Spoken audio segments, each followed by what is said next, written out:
You're listening to Unpaused, a podcast for women who want to stage a career comeback or mastermind a new one after an extended break from work. I'm your host, Judy Stewart, and if you want to reclaim your career but don't know how, then this is the podcast for you. Let's meet our guest for today.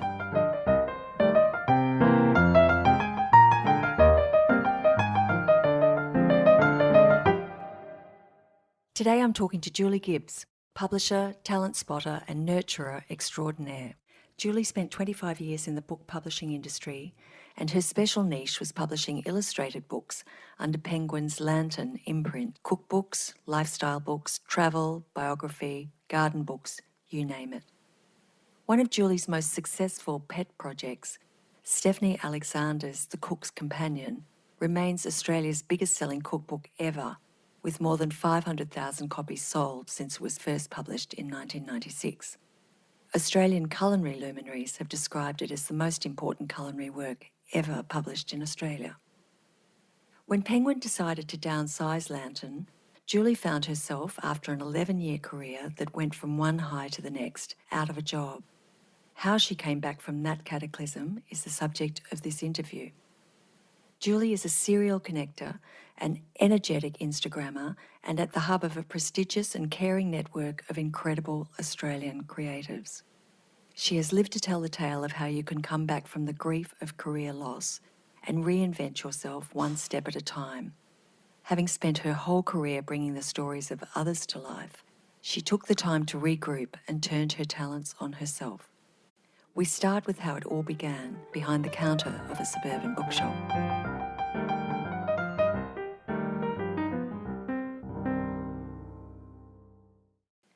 I studied law arts at Adelaide University in the early 80s, and I didn't really love university much at all. And while I was studying, I was working at bookshops. And I had a job at the ABC shop, and I had a job at a very nice suburban bookshop. And I loved doing that much more than going to uni. I found uni to be soulless. There were too many people there who didn't actually want to be there either. I found it clinical. I loved my English literature classes, but the rest of it just didn't excite me at all. And there was too much unstructured time. We spent too much time drinking coffee and hanging out, and there just wasn't, to me, enough focus. So you obviously didn't want to be a lawyer. I didn't want to be a lawyer, and in fact in the first year I won the English prize and failed criminal law, so there was the message. Anyway, I persevered and I did lots of sups in the Christmas holidays and just didn't like it very much. And at one stage in the suburban bookshop I was working in, one of the publishing reps came in and said to the owner that one of their team, their sales team, was going on maternity leave, and did she know anyone who might be able to take up a maternity cover? And this boss of mine said, well, Julie would probably be able to do that. So the prospect was I was going to be given a company car and some bags of books and go out to visit bookshops and sell them. Well, I couldn't think of anything more I'd love more. So I decided to take a year off uni, and that was in the 80s when you could do that. Thank you, the Labor government of that time, because education was free for everybody and you could be as cavalier as I was being. So off I went to sell books and I never went back. All right, so books have been the common thread from beginning to end. I should say at this point that Julie has just presented me with the most beautiful book called Marmalade, a bittersweet cookbook, because one of the great bonds between us is that we're both mad about cooking marmalade, especially to get out of a funk. You know, when one's in a funk, the perfect antidote is to cook marmalade. So. You are a very wonderful marmalade soulmate. Well, yes, that's right.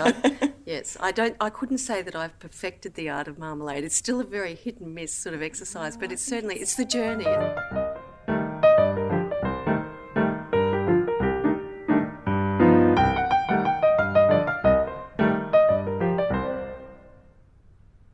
While I was in Melbourne, also being a sales rep, I had a lucky break, and the sales manager that I had at the time said to one of the publishing team in his publishing house, I've got this girl, she's good at sales, but she'd be an even better editor. And that person interviewed me and I got a job as an editorial assistant. So that was the luckiest break. What does an editorial assistant actually do? Back at that time, they did a lot of photocopying. Oh, right. Oh, well.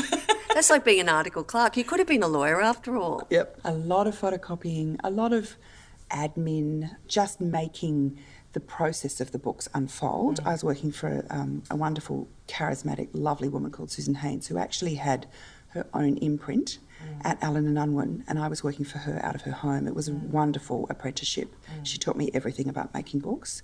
And this was just before they were made on computers, so we were actually sending typescripts off to a typesetter and getting back the photographic typeset versions and then using a scalpel to make corrections, cutting up letters and sticking them on. So sort of craft, really. Yeah, it was craft. It was a craft, Yeah. as well as a profession. Yeah. So that was the lucky break you got. That was the lucky break. So fast forward, so you became the... So I worked as an editor for a while, then I sort of worked as a managing editor, and then when I was 29 years old, the very wonderful Robert Sessions at Penguin Books sidled up to me at a trade fair and said, "Julie, what are you doing with yourself? You've been putting together some very nice books lately. We've got a job going as the Viking non-fiction publisher. Would you like to apply?" And I said, "I'm not ready for that job yet. It's a big job." And he said, "I think you might be. Let's have a chat." So we had a chat and he convinced me that I could do that job. And when I look back on it, I think what an amazing man to give a 29-year-old a job like that. This is something that comes up again and again, where a woman is offered an amazing opportunity and her first reaction is to say, "Oh, I don't think I could do that."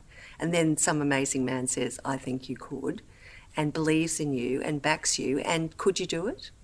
Could you do it? Yes, of course you could. So it's interesting, isn't it? But that first reaction is, "Oh, no. Oh my God, how will I ever do that? I don't know anything about that. I don't think I'm good enough." Yeah, I don't think I'm good enough. And I'm too young. Yep, I said all that.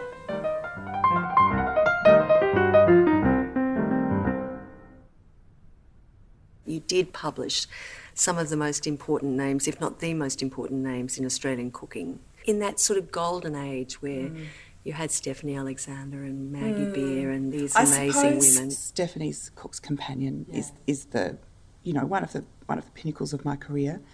That book was started when I was at Allen and Unwin, and then I moved across to Penguin and took the book with me because it took Stephanie 3 years to write that book. And I remember sitting at the boardroom table at the big decision-making meeting, telling all these men in beige suits, as they wore then, that I wanted to produce a big encyclopedic cookbook for Australians. That was the important thing. It's not since Margaret Fulton had there been such a thing, and that it would not have in it food on plates photography, because Stephanie felt strongly, and I really agreed with her about this, that there had been a great deal of successful food publishing over so many years that didn't have that. Elizabeth David and Jane Grigson, and there's a whole tradition of not having photographs with recipes, but more that whatever you cooked was a valid representation of the recipe, that you didn't have to strive for perfection to make this food, that if your cake had a few lumps and bumps in it, it would still be fine. Felt very egalitarian not to have you striving for this perfect food. And also, there was no way we could possibly have done that because there were hundreds and hundreds and hundreds of recipes in the book. So it was a book that came out with beautiful plates that the wonderful photographer Earl Carter had shot as pieces of art, and recipes that ran on in chapters starting with A, B, C, D, E. I remember the first print run was 12,000 copies, which was then an enormous print run. Because it's a big book too. It's like the Bible. It's a big book. And there were white knuckles around the table at making this decision to produce this $75 book, which was also an unheard of price. Anyway, on we ploughed, and it was so successful instantly. We didn't have enough copies, and it took 3 months by ship for the copies that were printed in China to get to the warehouse. And I remember that the container loads contained 6,000 copies, so we would order it in lots of 6,000 copies. Right. I guess it's probably sold 700,000 copies in Australia. It's a very, very beloved book. So you really need it because it is encyclopedic. And then Stephanie went on to do a revised version in 2004 where we added another third to the book. And that's now the version. So the first book had an orange spine, and this current version has a stripy spine. Nothing makes me happier than going into somebody's home and seeing what was that orange spine now soiled and brown and stained and used and cracked and stuck up with gaffer tape. It's a very, very rewarding thing to Well, the thing witness. is if you only were allowed to have one cookbook, that's all you need. That's all you need. So that was a wonderful project to work on, and provided every kind of challenge to a young publisher.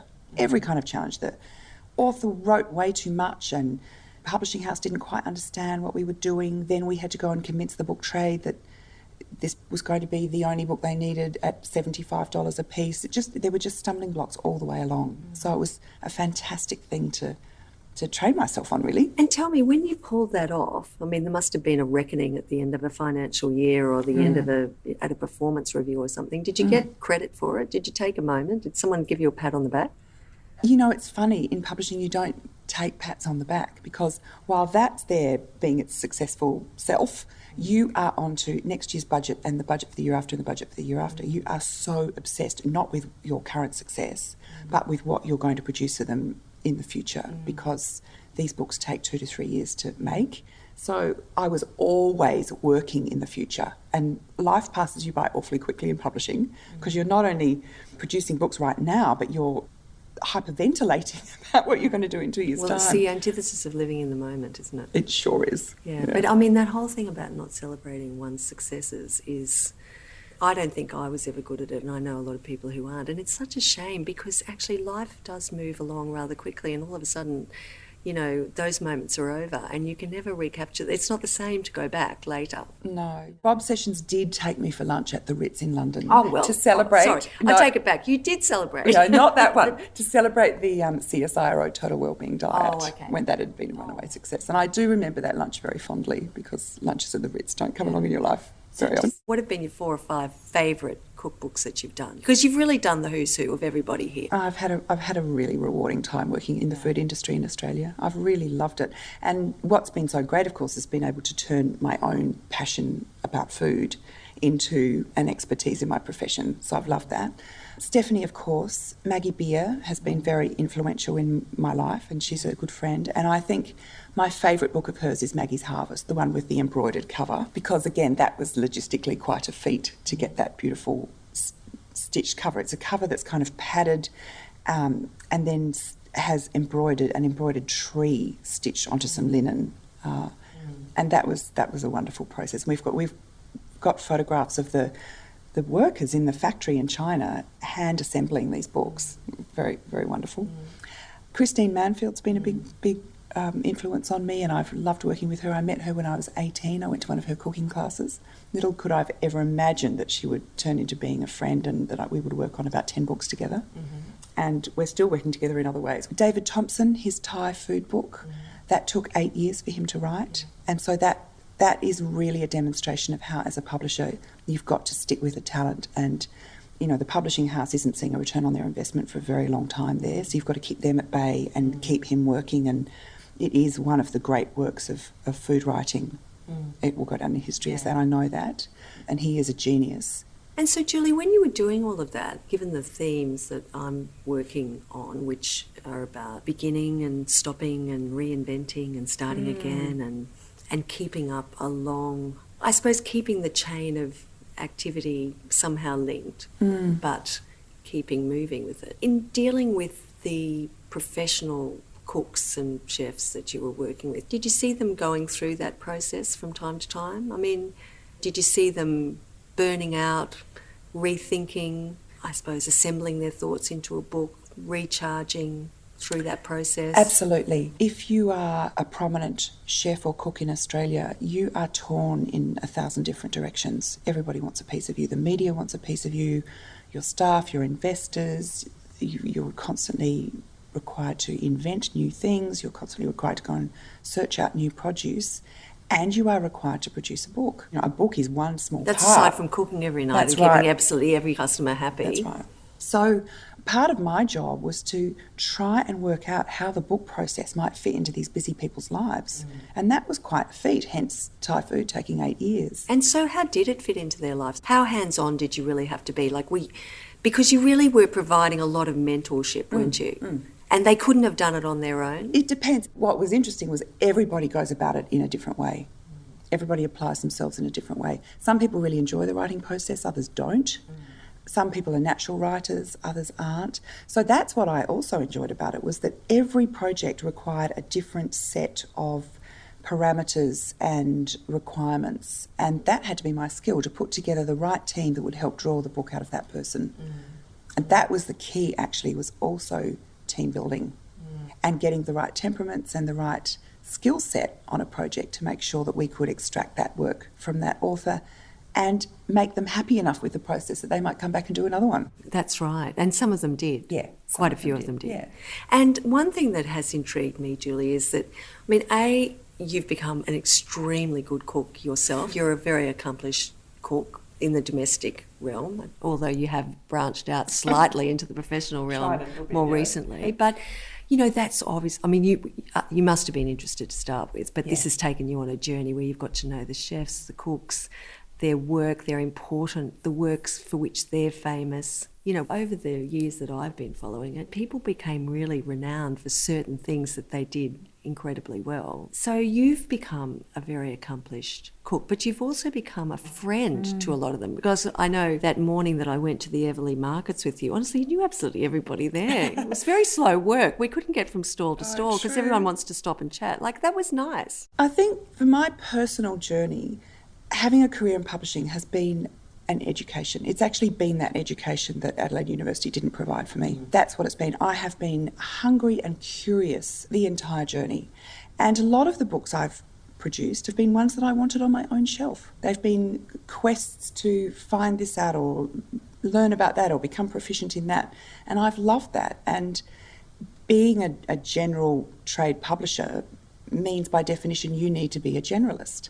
You need to be interested in a lot of topics and be curious and want to know more and be able to go and find the people who can teach you, and you being the book buying market. Food has been a passion. It's not by any means the only thing I've done. I've published widely across the non-fiction gamut, and I've published some fiction as well. Another area I'm so proud of having worked in is health and well-being.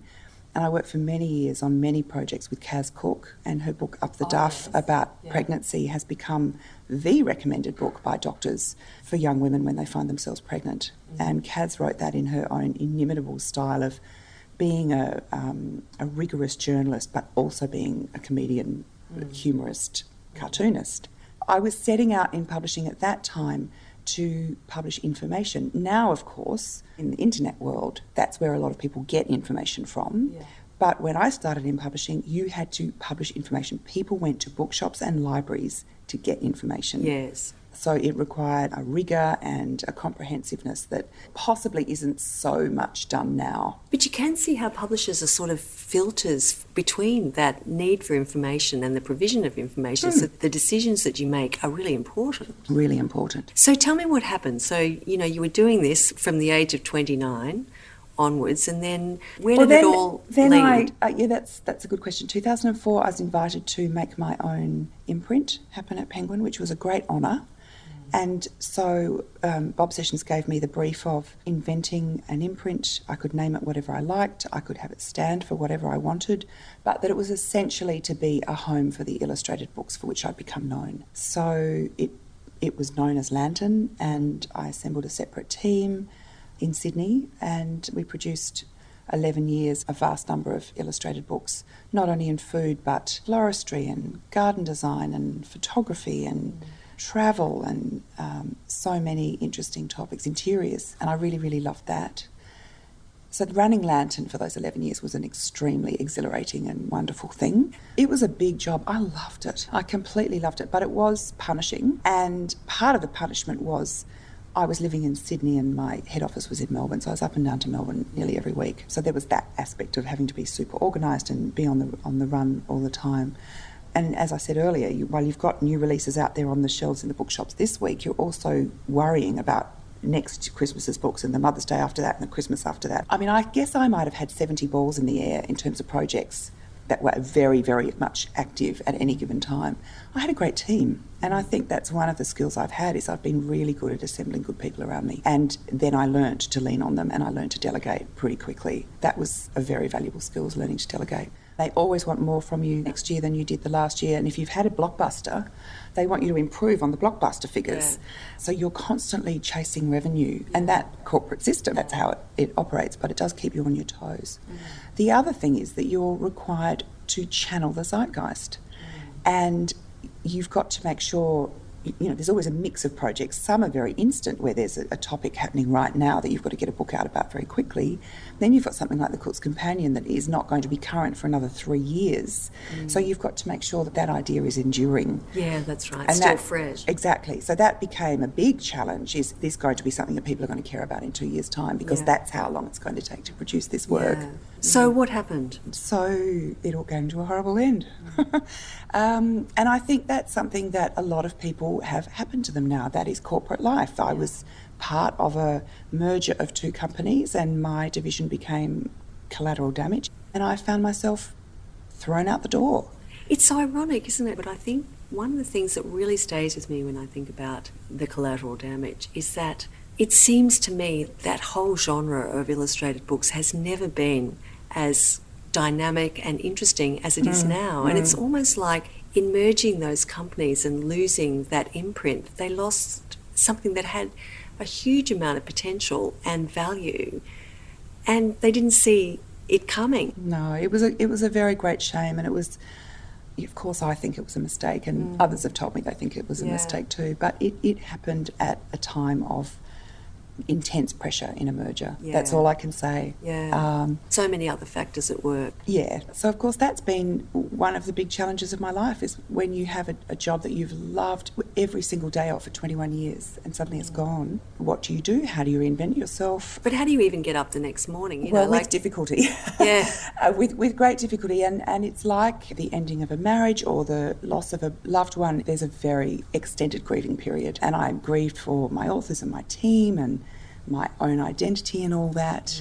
It's been one of the most confronting and difficult things I've ever had to face. Yes, I think having your identity inextricably linked with the work that you do and then having that all come to a grinding halt, it's one of the most flummoxing things that can happen to you, male or female. It's just, you just sort of don't know who you are. You sort of think, well, I invested so much of myself in that, which I think we all do. Yeah. And then when you're no longer doing that, think, well, who am I? Very much so. I think for a long time I walked around with my head lowered and reeling from it, really. So that's been an interesting journey, and not one I still entirely understand, but I've definitely come out the other side of that intense period. Now is a really interesting, stimulating time of thinking, all right, I'm 53 years old, and what's next?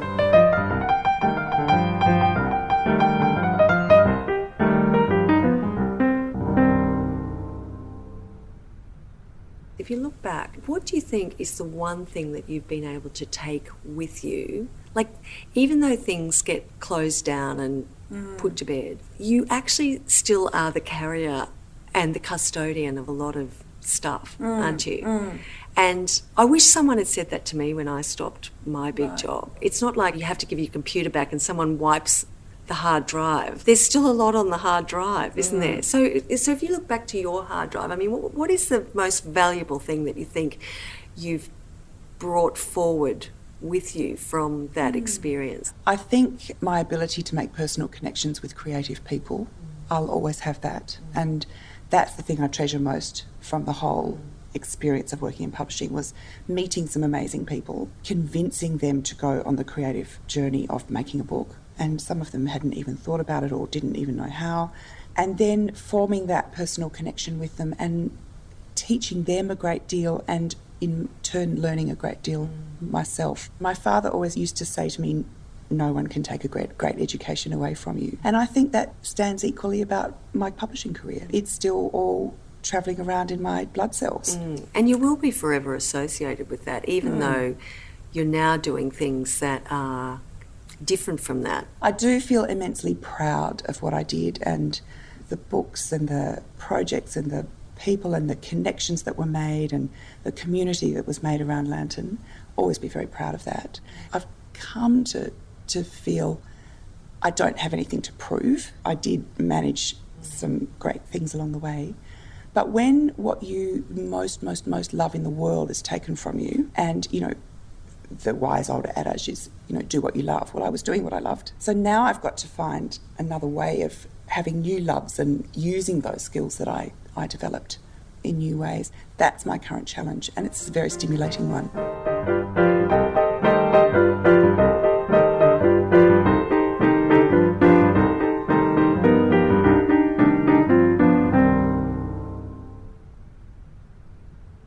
So I'm interested in what you've been doing on the side and quietly. It's been a great project. So I've been doing some really wonderful book projects, but also doing them in new ways, doing them as a contractor, helping people self-publish, packaging books for publishing houses. So at a project, and then working out how to throw all the cards in the air and watch them land and do it in new ways. So you're doing the consulting, which is good. You're putting those skills to work, but in a different way.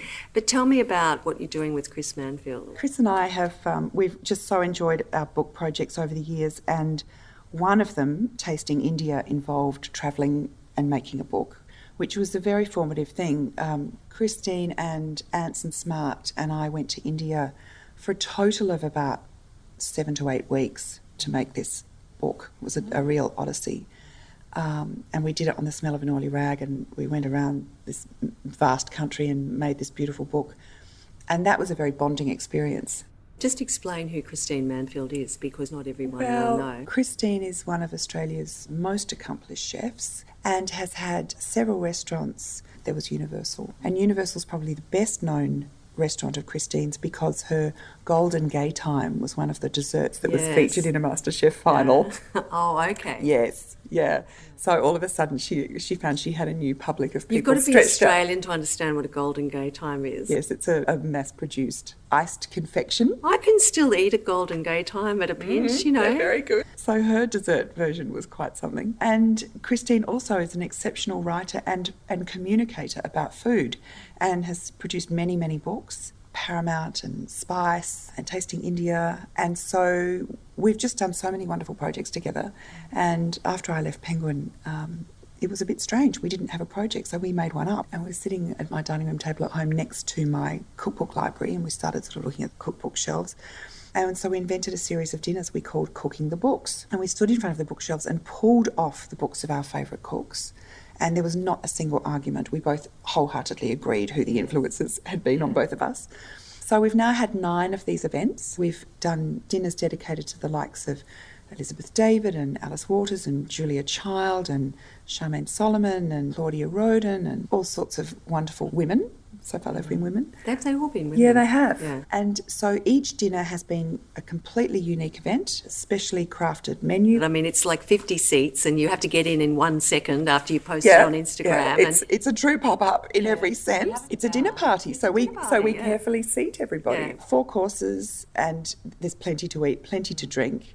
And Chris and I each give a talk about the cook or chef whose work we're celebrating and why it means something to us. Where possible, they've written a letter to the assembled diners, and that's been very rewarding to receive those letters from people, and they've responded so wholeheartedly about what we've been doing. I know, that's been great, hasn't it? I mean, actually to hear from the oracles themselves, I mean, as a guest at the dinners, to have you read out their letters is really, and the fact that they take the time, like you ask and they respond, it's not all done by some PR company. It's all from the heart, isn't it? Claudia and Marta and Ruth Rogers. Jill Norman wrote, Jill is the executor of Elizabeth David's estate, and she wrote us a beautiful letter about what she thought Elizabeth would have thought of what we were doing. Now, I thought it would have been a bit scary to go and cook with Christine. And I mean, I know you're old friends and I know you've travelled together. I know, it's scary. I front up with my apron and my little roll of knives and do what I'm told. And invariably, Christine tells me to go and get in the back kitchen and make the dessert. So that involves a steady day of baking. I happen to love baking, but no, it's still extremely scary. There's lots of sous chef tasks such as plucking parsley and chopping and doing all that, and the rigour of being in a professional kitchen. And I've really loved that. Really, really loved it.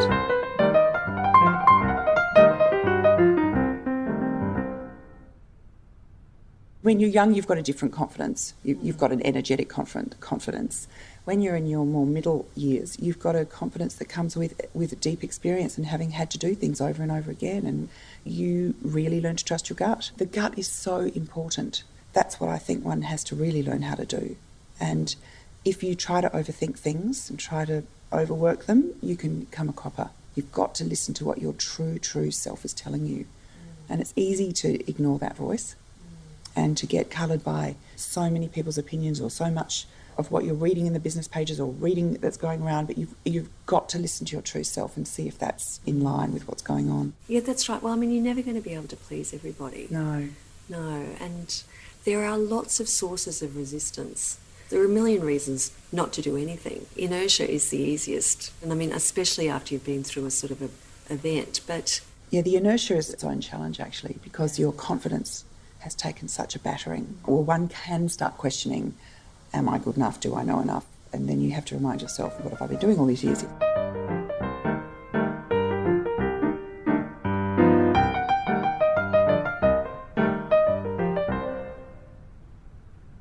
I do have this saying that I treasure, and I don't know where the saying came from, but I say very often, all the good people find each other. Yeah.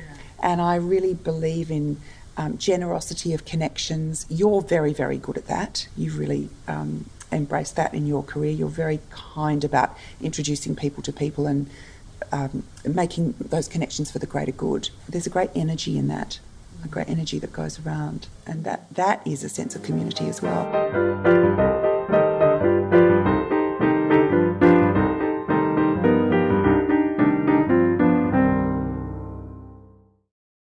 I've really loved Instagram. I've loved the community that I've built up. And you communicate with your community quite a lot on Instagram, don't you? Like, you actually engage with them. You make friends on Instagram. I have made many friends on Instagram. I've got a fairy goddaughter whose mother I met on Instagram. I've made some really seriously good friends on Instagram. I wasn't looking for them, but when they came along, I recognised them for what they were, absolute nuggets of gold. And it's also been great for finding new projects, finding people who are good at what they do. And also, yes, for getting feedback and putting something out there and saying to people, what do you think about this? Does this matter to you?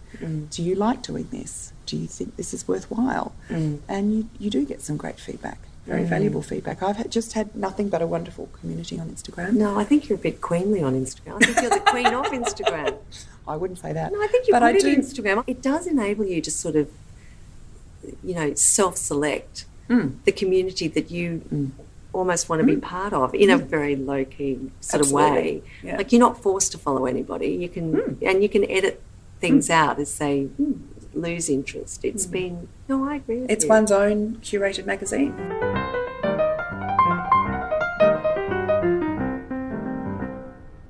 So, Julie, knowing all the things you know and having been through and all the things you're doing now, if you were to advise a woman who'd been through basically what you went through, what is the one piece of advice you would give? Is absolutely to maintain your connections.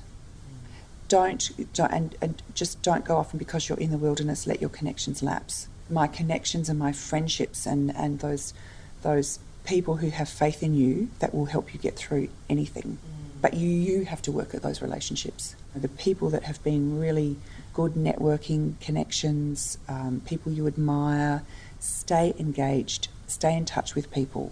Keep your friendships and your professional connections alive. But that is quite a hard thing to do when you're feeling a bit like you've had a huge blow and you've lost your confidence. Like, it is. I made myself. I made myself go and have coffee. Yes, and I made myself go and have my hair and nails done and put on a dress and go to events when I was feeling like dying 1,000 deaths. Made myself do it. Yeah. And I'm so glad I did. Yeah. Because people at least saw that I still existed. Yeah, that's right. So that's what I would say is, as hard as it is, try and get someone to go along with you, but try and summon up some courage to keep out there.